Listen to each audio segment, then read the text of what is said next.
A tense atmosphere enveloped the courtroom as the defendant, a black woman poised in a tailored navy suit, approached the stand.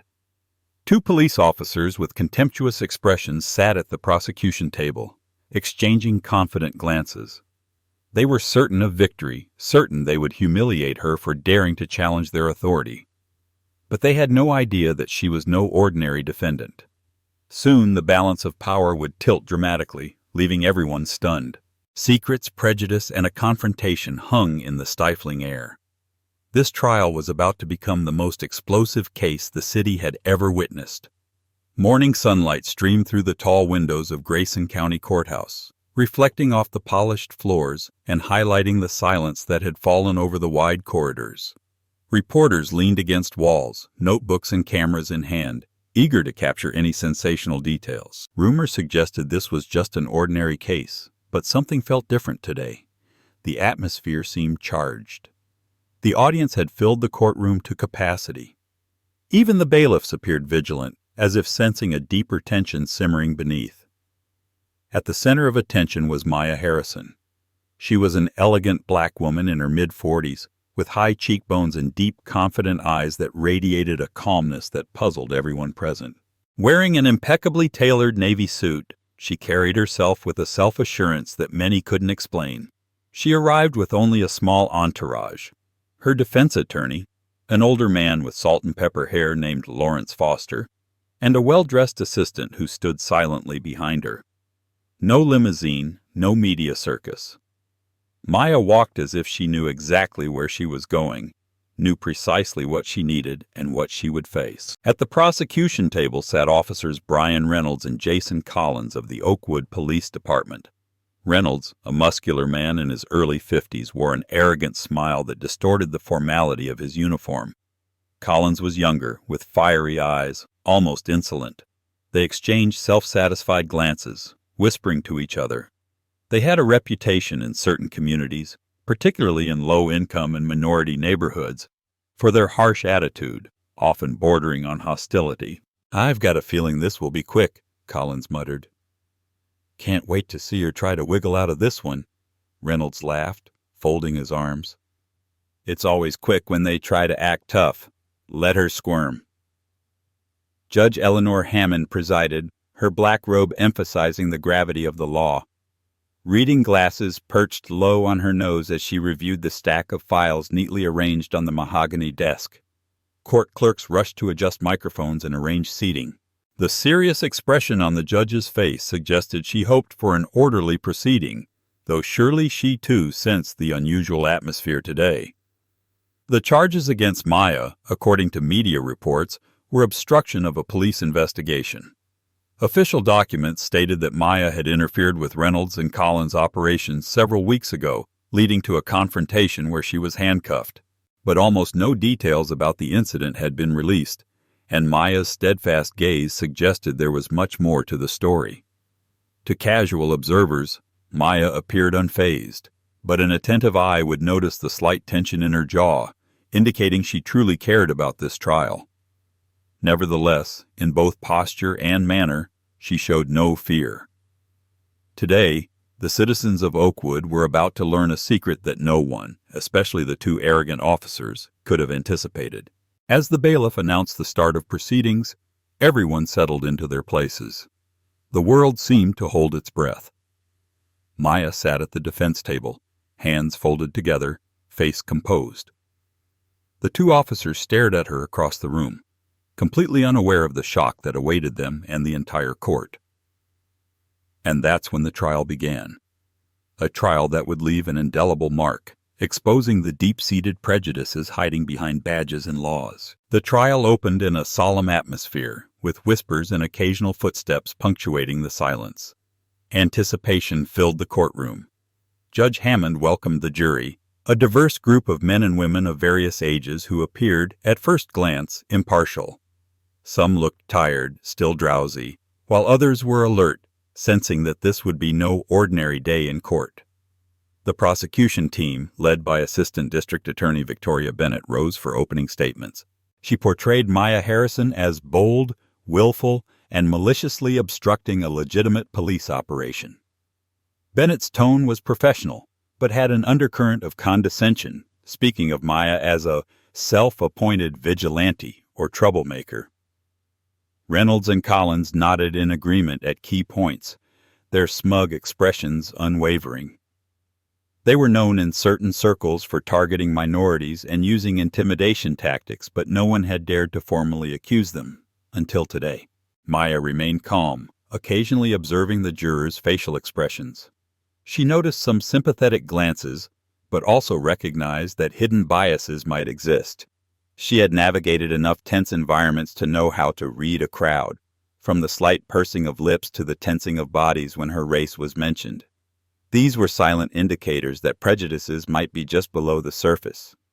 Next, Maya's defense attorney, Lawrence Foster, stood. He was a legendary name in Oakwood's legal community, known for his unwavering pursuit of justice. Though now elderly with deep wrinkles etched on his face, he radiated the warmth of a father figure. In a steady voice, he promised to bring the jury a clearer picture of events. He also hinted that there were special circumstances regarding his client's identity that would make everyone question the story these two officers had constructed. "Over the past few weeks, you've only heard the prosecution's version through the media," he said, looking directly at each juror. "You've been told that Ms. Harrison obstructed police operations. But keep an open mind. We believe you'll recognize that Officers Reynolds and Collins employed improper methods, used intimidation tactics, and targeted Ms. Harrison for reasons beyond standard law enforcement protocols." At the mention of improper methods and intimidation, both officers shifted uncomfortably. Reynolds's smug smile faltered momentarily, replaced by an angry sneer. Collins drummed his fingers on the table, frustration evident. When both sides concluded their opening statements, Judge Hammond called for a brief recess before the first witness would be called. The tension temporarily eased. The prosecution team retreated to a corner, speaking in hushed tones. Reynolds couldn't help but shoot Maya a contemptuous glance, his lips possibly forming an insult. Collins just smirked. Maya remained steady, conversing with Lawrence. To outsiders, she appeared to be just a well-dressed defendant occasionally smiling at her lawyer.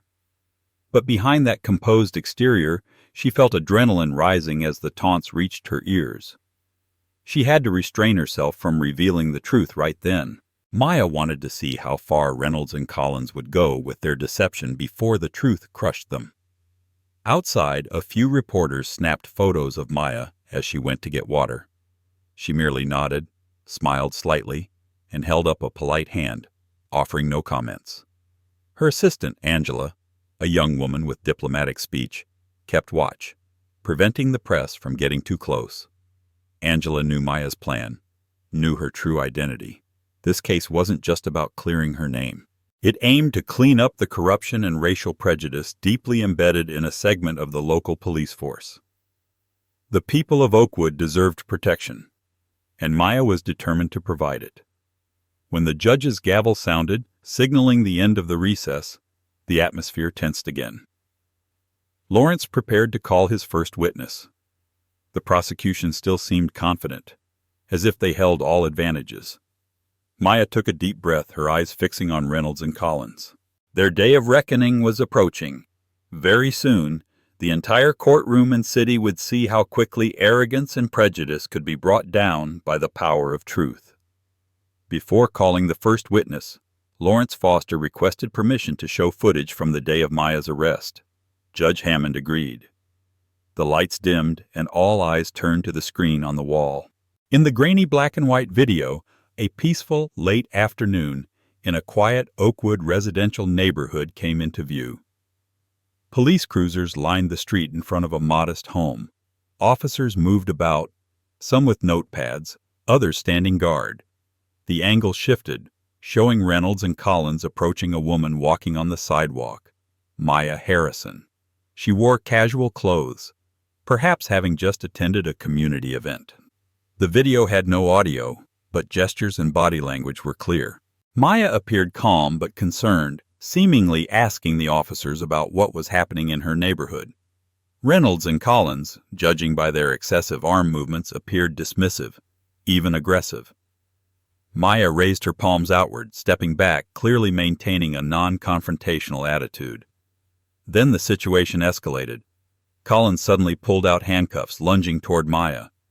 Reynolds stood close, leaning forward, clearly threatening with his body language.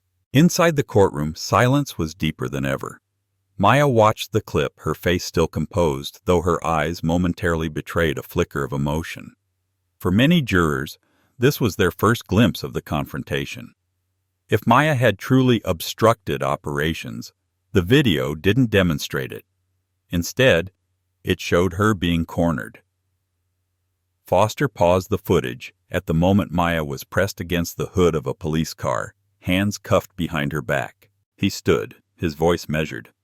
"Ladies and gentlemen of the jury, this is just the initial piece.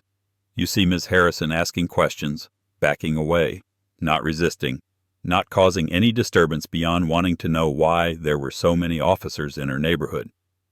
You see them immediately escalate the situation, moving from dialogue to force. Yet, the prosecution claims she interfered with their operation. Do you see that here?"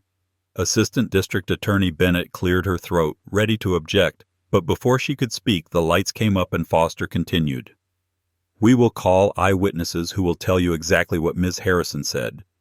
Simply concern for a neighbor, as the house being targeted by police seemed suspicious." After a brief exchange with the judge, Foster was permitted to call his first witness, Mrs. Evelyn Rodriguez, a retired teacher and longtime volunteer with the Neighborhood Watch program. She had been walking her dog when the incident occurred. She recounted in detail. Maya approached the two officers very politely, recognizing that the person living in the searched house was an elderly woman who had previously complained about police harassment. She saw no aggression from Maya, only confusion. "They grabbed her, Mrs. Bowden." Rodriguez trembled as she recalled. "They were mumbling words I prefer not to repeat here. She wasn't doing anything but asking questions. Next thing I know, she was pinned against the car, handcuffed." Reynolds shifted in his seat, uncomfortable. Collins clenched his jaw tightly. Their eyes radiated anger, wanting to deny the elderly teacher's words. Yet Mrs. Rodriguez's calm, sincere demeanor had the jury listening attentively. Occasionally they glanced at Maya, gauging her reaction. During cross-examination, Bennett tried to twist her testimony, suggesting that Mrs. Rodriguez had poor eyesight due to age or personal bias. But Mrs. Rodriguez stood firm, saying she only needed glasses for reading and had always supported police doing their proper duty. She added details about hearing the officers make derogatory remarks to Maya, saying things like, "People like you, butting into grown folks' business." When Mrs. Rodriguez stepped down, a wave of unease swept through the prosecution table. The allusion to racially discriminatory behavior was like adding fuel to the fire. Neither Reynolds nor Collins dared look at the jury. For the first time in the trial, their arrogant facade cracked. They glanced at Maya, still seeing her sitting calmly. She continued to conceal her true identity. Everything was just beginning. More shocking revelations would shake this courtroom and the entire Oakwood Police Department. The lunch break filled the courthouse corridors with rumors. Reporters gathered in groups, discussing the video and Mrs. Rodriguez's testimony. Some mentioned rumors about Reynolds's and Collins' suspicious behavior in the past, investigations that were quietly closed. How many times have they gotten away with it, many wondered. And who was Maya Harrison to stand up to them with such calm determination? Maya and Lawrence retreated to a conference room, with Angela guarding the door. The atmosphere relaxed as Lawrence reviewed his notes. Mrs. Rodriguez was very convincing. He nodded to Maya, looking pleased. But they'll still try to discredit her. We need more. We'll eventually need to reveal your identity, won't we? Maya sighed, sitting up straight. I think so, but not yet, she said softly. Let them be overconfident. Let's see what else they'll claim. I want to know how far they'll lie before I show my cards. Lawrence rubbed the bridge of his nose. Risky. The prosecution could blindside us any time. But if we time the revelation right, it will change everything. When the court learns you're the new director of Homeland Security, those two won't stand a chance. Maya nodded. Exactly. But the goal isn't just to clear my name. We want the police department held accountable. If we reveal this too early, they might negotiate to suppress evidence. Timing is crucial. Angela approached, speaking quietly. "Ma'am, I've arranged the secure call with Deputy Secretary Winters. He wants an update." Maya smiled in thanks, then turned to Lawrence. "Do you think we can trust the justice system here once they know who I am? I've seen bureaucracy work slowly, sometimes crookedly." Lawrence leaned forward, his eyes sincere. "I've been fighting corruption in Oakwood for decades. Truthfully, this place has its dark corners. But once federal involvement is confirmed, especially under Homeland Security, they can't easily cover it up. If the city administration tries to hide this, they'll face federal civil rights violation charges." Maya gazed into the distance. She understood the importance of her position, but felt saddened that it took such high-level power to demand basic justice. She thought of countless ordinary citizens who had no leverage to protect themselves when crushed by authority. So many people pinned against car hoods like she had been that day. Meanwhile, in another corner, Reynolds and Collins were meeting with ADA Bennett, their voices whispered but tense. The officers insisted that Mrs. Rodriguez's words were just an old lady's nonsense, maintaining that Maya was the aggressor, making threats. Yet they couldn't provide specific evidence because the dashboard camera had malfunctioned and their body cameras were out of battery. "Just calm down a bit." Bennett lowered her voice, knowing that repeating these camera failures would look highly suspicious. Nevertheless, she had to show solidarity with the officers. "We'll find a way to discredit that testimony. If the judge allows that footage, we'll call more witnesses from the department to support your version." "Good," Collins muttered, though his voice trembled slightly. "We have to win this case. I won't let that mouthy woman ruin my career." Reynolds patted his colleague's shoulder. "Relax, Jason. We've been through worse. In the end, the jury won't believe a random passerby over two veteran officers, especially someone like her." Bennett glanced over her shoulder, whispering, "Watch your language, Officer Reynolds. This is a sensitive trial. Don't slip and show signs of racial prejudice or bias." Reynolds shrugged but nodded, his face showing no regret or caution. Their plan still relied on the assumption that no one could challenge police authority. They had no idea who Maya was, nor did they realize her influence extended far beyond Oakwood. After lunch, both sides returned to the courtroom. Maya took her seat, still graceful and composed. Reynolds and Collins glared at her meaningfully. Above them, the antique clock on the wall ticked steadily, counting down to the moment when secrets would be revealed, crushing the arrogance of two officers who never suspected what was coming. After court resumed, Judge Hammond asked the prosecution to complete their evidence, and they called Officer Collins to the stand. The young officer stepped forward, uniform neat, eyes on the jury. He had rehearsed his testimony, hoping it would be the key to proving Maya had obstructed police work. Collins carefully constructed his narrative. Maya approached them with an aggressive attitude, demanding they stop their investigation. He claimed she cursed, threatened to call people to intervene.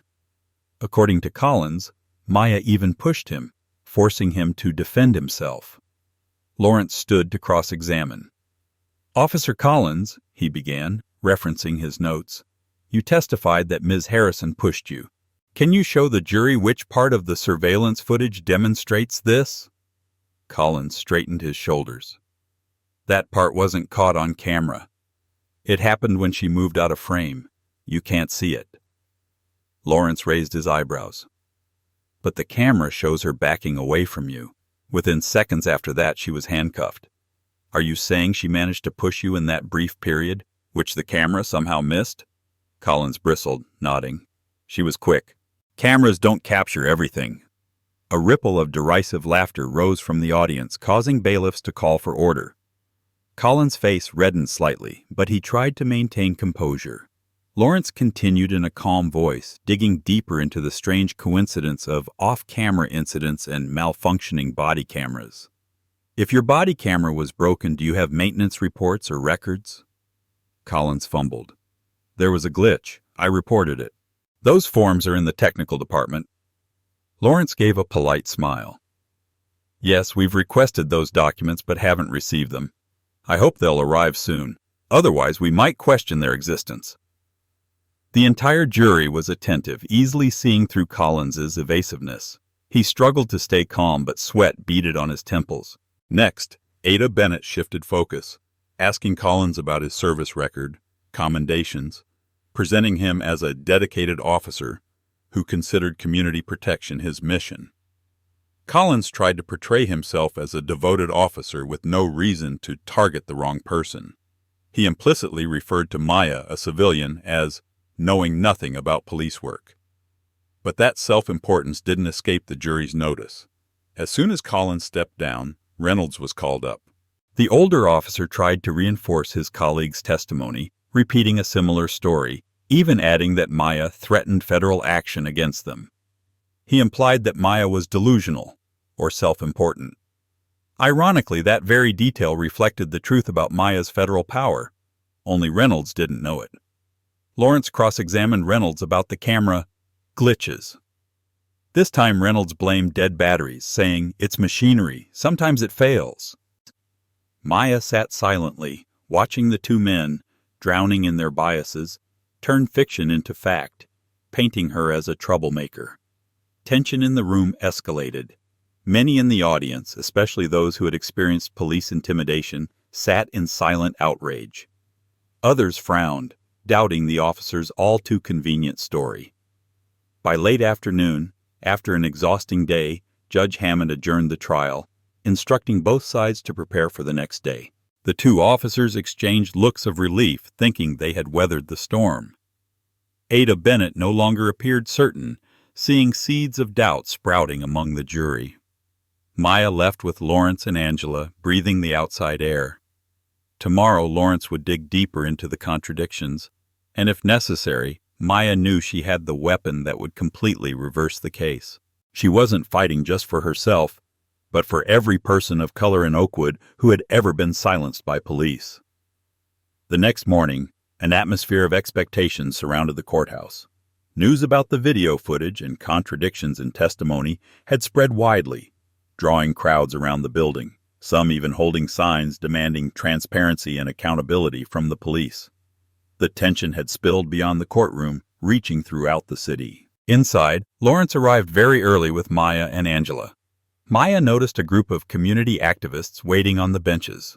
There was Reverend James Wilson, a minister prominent in the civil rights movement, along with Patricia Lambert, a conservative columnist who had traditionally supported tough-on-crime policies, but had recently changed her stance when her teenage son was stopped by police without cause. Lawrence shook their hands politely. "Reverend, Ms. Lambert, it's an honor to have you here."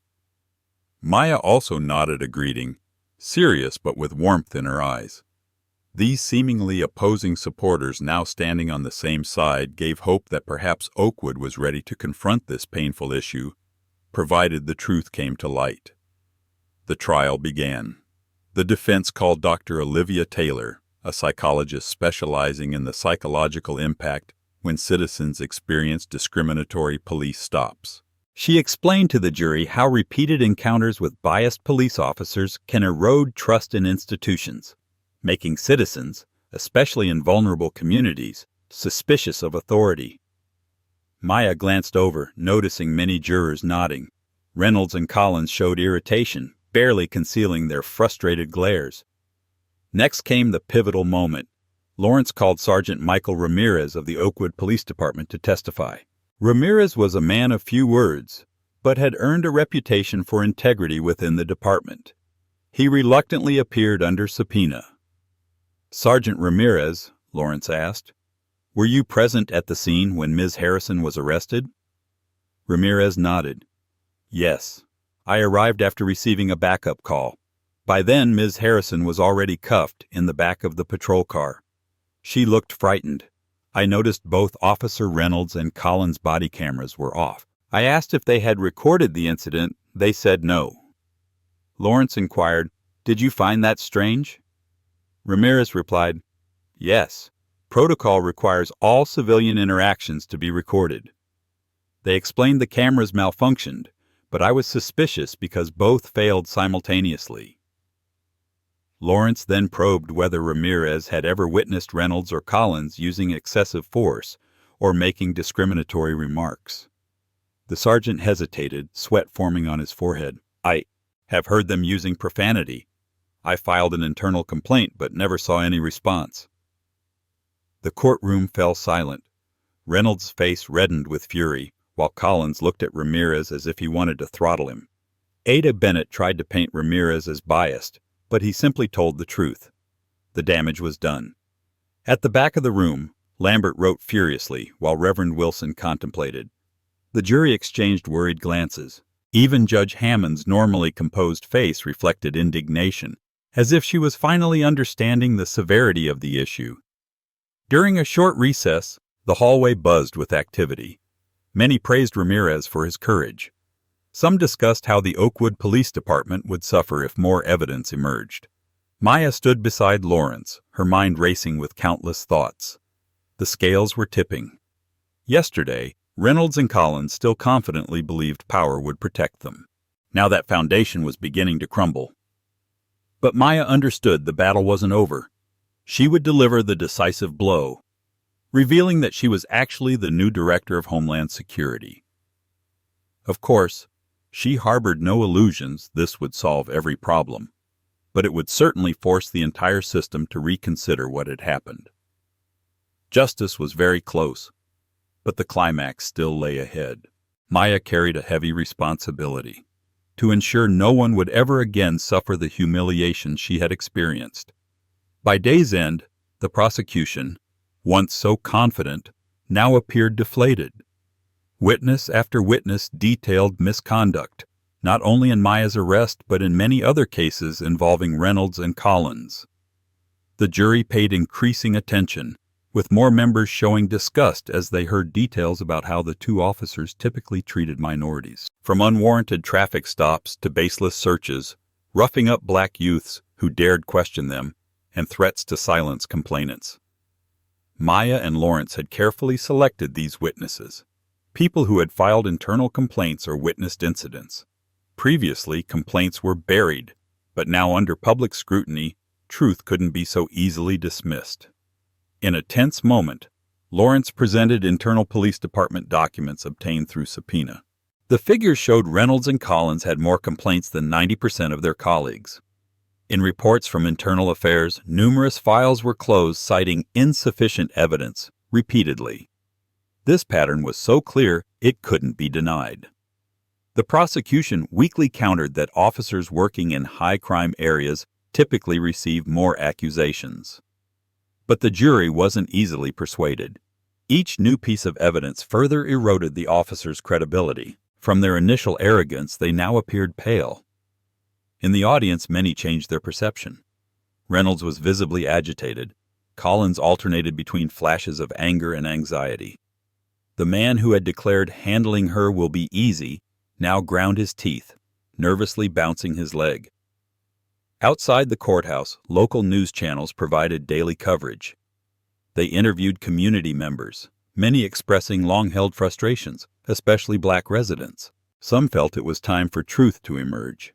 Others worried one-sided reporting might completely discredit police. On social media, hashtags like #JusticeForMaya and #OakwoodTruth gained traction across the region. Lawrence was performing brilliantly, but still whispered to Maya, "We're in a strong position, but don't underestimate the forces at work here. They might pull last-minute maneuvers to suppress the truth. We must remain vigilant." Maya agreed, knowing the path ahead remained precarious. Though she very much wanted to reveal her true identity, she followed Lawrence's pacing. He wanted the jury and public to recognize the injustice themselves before announcing who she really was to maximize the impact. That evening, returning to her hotel, Maya scanned reports Angela had provided. Homeland Security had prepared resources in case she needed them. She also had a voicemail from Deputy Secretary Winters inquiring about the situation. A mixture of sadness and satisfaction overwhelmed her. Washington leadership stood ready to support her, while so many Oakwood residents had no one backing them. Maya gazed out the window where night lights illuminated the city.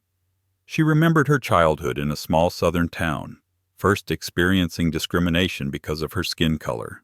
She had promised herself she would break every barrier, helping others not to feel as helpless as she once had. That promise led her to oversee federal law enforcement agencies, and ultimately to her nomination as Director of Homeland Security. Ironically, she now found herself entangled in exactly the situation she had worked to change. Despite the tension, Maya smiled softly. The tide was turning, truth emerging. Tomorrow, they would continue methodically dismantling the prosecution's facade, moving closer to the decisive moment. Reynolds and Collins had no idea their terrible decision would come back to strike them hard. Maya was ready to reclaim justice for herself and for all who had suffered unfairly for too long. On the fourth day of the trial, the courthouse was more crowded than ever. People lined up in long queues, even national media had arrived. Rumors circulated that a big bomb would drop. Court security officers eyed the crowd, extremely cautious. Inside, the trial began with the defense's key witness, Maya Harrison herself. The atmosphere was breathless as she approached the stand. Everyone watched her, some skeptical, others believing she was about to reveal something earth-shattering. Judge Hammond asked Maya to take the oath. Once done, Lawrence began.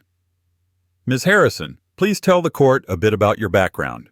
His voice was gentle, giving no hint of the bombshell to come. Maya folded her hands together. "Yes, I was born in South Carolina. My father was a minister, my mother a school principal. We lived in a place where racial prejudice ran deep. From childhood, I witnessed how police sometimes treated black people with terrible unfairness." Several jurors sat up straighter, eager to hear more. Maya continued, "I double-majored in criminal justice and political science. Afterward, I joined the FBI, initially working in counterterrorism, then transferring to civil rights investigations. A few years later, I moved to another federal agency, focusing on national security policy." She paused, glancing at Lawrence. He nodded encouragingly. The room buzzed with whispers, surprised that a defendant had such an impressive resume. Maya smiled slightly. "Then I was appointed to the Department of Homeland Security, serving as Deputy Director of Intelligence before accepting my new position." She directed her gaze toward the court, clear and articulate. "Currently, I am the appointed Director of the Department of Homeland Security." A deathly silence suddenly enveloped the room. There were a few gasps of astonishment, clicks of reporters' cameras. The jury stared at her, mouths agape. Judge Hammond had to adjust her glasses, as if disbelieving what she'd just heard. The audience erupted in murmurs. Reynolds' eyes widened in shock. Collins turned as pale as if struck by lightning. ADA Bennett tried to maintain composure, but was clearly stunned. No one had expected the opponent to be such a high-ranking federal figure. Lawrence waited for the noise to subside. "So, Ms. Harrison, when you were arrested, did you intend to disrupt police operations, or were you simply concerned about excessive force against the home you were visiting?" Maya's voice was decisive. "I had no intention of interfering. I saw them overreaching and was concerned for the homeowner's rights. It wasn't personal. I've dedicated my career to protecting citizens while ensuring national security." The entire courtroom was stunned, the jury looking at Maya, trying to digest the horrifying truth. The defendant wasn't a troublemaking civilian, but a senior federal leader. The prosecution fumbled, knowing their accusation that Maya was a disruptor had completely collapsed. At the defense table, Reynolds and Collins exchanged terrified glances. The woman they had handcuffed and insulted was actually one of the highest law enforcement officials in the country. Guilt crashed down upon them. Who had they encountered, and what would the consequences be? Reynolds gripped the chair arm, his knuckles white. Collins couldn't raise his face to look at anyone, his smugness completely vanished. Maya had dropped the truth bomb, clearing the way for an inevitable conclusion. This was no longer a story about obstructing police, but a scandal exposing discrimination, abuse of power, and lies laid bare before the entire nation. Reynolds and Collins' downfall had arrived in a way they never could have imagined. Following the earth-shattering revelation that Maya was the director of Homeland Security, both Oakwood and outside observers were stunned. Within hours, the news spread across major networks and social media. Commentators analyzed every angle. Legal experts discussed how this trial might shake public trust in law enforcement. Civil rights organizations hailed Maya as a hero who had illuminated systemic problems. But the most shocked party was the Oakwood Police Department. Department leadership faced direct public scrutiny. Why had numerous complaints against Reynolds and Collins been suppressed? Who had permitted or ignored their illegal practices? The mayor's office scrambled to contain the media firestorm. The police chief held a press conference, promising internal investigations and full cooperation with federal agencies. Promises, however, were easier made than kept. As for Reynolds and Collins, their lives had become nightmarish. Their faces plastered across newspapers, protest groups appearing outside the courthouse each morning, holding signs condemning racial discrimination and police brutality. They could barely leave the courtroom without being jeered at. Their families were harassed. Friends distanced themselves to avoid association.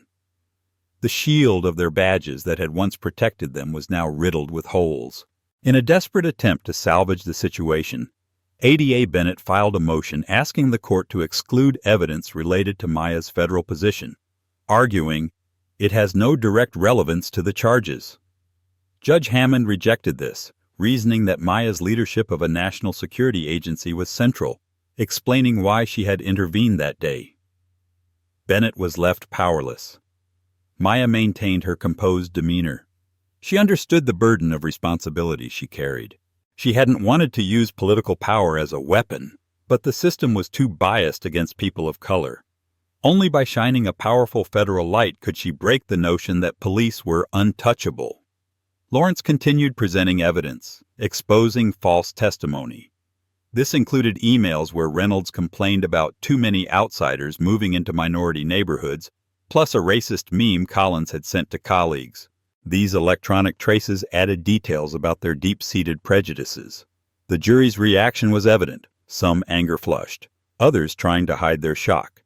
In the gallery, spectators shook their heads, whispering indignation.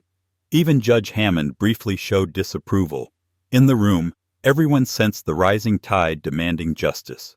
Reynolds and Collins had operated brazenly for years, certain no one could touch them. Now they were trapped under the enormous spotlight of national attention, their reputations destroyed. Moreover, they faced potential charges of perjury and civil rights violations. Maya took no pleasure in their downfall. She understood the bigger picture. Reynolds and Collins were just the visible part of the iceberg. An entire machine was at fault. However, exposing these two was a first step, making abusive individuals feel fear. In the final days of the trial, the jury watched intently. Evidence had mounted so overwhelmingly that the officers' attorneys were exhausted, rumors spreading they were proposing guilty pleas to reduce sentences. Both still retained some dignity, hoping for leniency. The last time Collins took the stand, he was visibly nervous, all arrogance gone. Sweat dampened his temples. Lawrence slowly replayed footage, comparing it with each contradictory statement Collins had made. Reynolds watched from the side, jaw tightening. During a short recess, their lawyers whispered advice that they should admit their mistakes, at least to salvage the situation. Upon returning, something unexpected happened. Reynolds stood, asking the court's permission to speak. Judge Hammond, curious, agreed. He swallowed hard, looking around the courtroom, finally resting his gaze on Maya, though he made only momentary eye contact before looking away. I want to say something. I've been a police officer for nearly 30 years, always trying to do right, but now I see I made mistakes. Big mistakes. Turning toward Maya, but still unable to look directly at her, Reynolds awkwardly continued. Ms. Harrison, I'm sorry. I truly apologize. The room fell silent, everyone astonished. The officer who had mocked Maya was now stammering an apology. "I apologize for how I acted. I was wrong." Judge Hammond signaled Reynolds to sit down. Collins also stood, mumbling, "Your Honor, I also want to apologize to Ms. Harrison. We acted improperly." Initially, no one could speak. Then Lawrence nodded slightly. Maya remained steady. She merely tilted her head gently, accepting the apology but not enthusiastic. After all, an apology didn't erase what they had caused. But at minimum, it was a first step in acknowledging their mistake. The courtroom atmosphere softened slightly. Some people sighed with relief, others remained skeptical. Reverend Wilson sat in the corner, briefly closing his eyes, as if unburdened. Patricia Lambert scribbled rapidly, surely planning to write about this turnaround. The apology couldn't compensate for the lies or discriminatory intent, but it at least showed the conflict between personal remorse and systemic evil. Whether their contrition was genuine or not, the community wounds were too deep.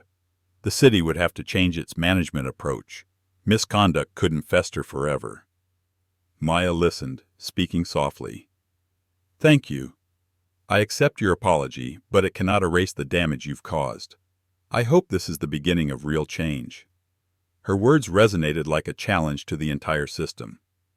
As court adjourned, reporters clamored for interviews. Outside, the public speculated about what would happen next. Though the officers showed remorse, they would still face consequences. On the final day of the trial, the courtroom was nearly bursting with people. Tension hung in the air like an electric current. The jury entered slowly, their expressions solemn after days of hearing and weighing evidence. Maya sat beside Lawrence, maintaining her composure. At the other table, Reynolds and Collins looked dejected, no trace of their once boastful demeanor. Judge Hammond spoke. "Has the jury reached a verdict?" The foreperson, a middle-aged woman with a determined expression, stood, handing a paper to the court clerk. She announced, after a breathless moment, Reynolds and Collins were found guilty of false arrest and falsifying reports. They also potentially faced additional charges of civil rights violations, pending a federal investigation under Maya's authority. The courtroom suddenly erupted, many smiling, a few shedding tears. Reynolds and Collins hung their heads, attorneys patting their shoulders in consolation. They would soon be sentenced, but the message was clear. They were no longer immune. Judge Hammond's voice was solemn. "Officers Reynolds and Collins, the court will set a sentencing date. From now until then, you are under restricted supervised release. Given the severity of the charges, you cannot continue serving in law enforcement. I trust the police department will act accordingly. Court is adjourned." She struck her gavel, the sound echoing like a milestone for a new era. Maya closed her eyes momentarily, breathing a sigh of relief, as if a weight had been lifted.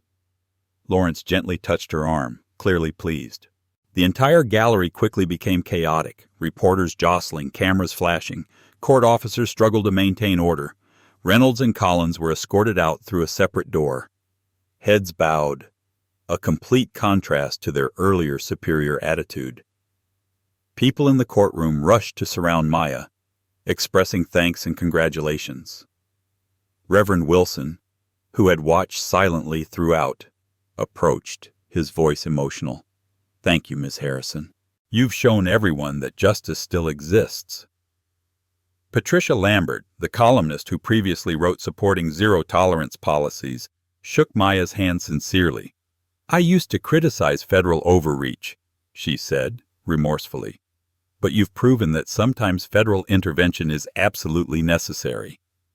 Maya graciously accepted the gratitude.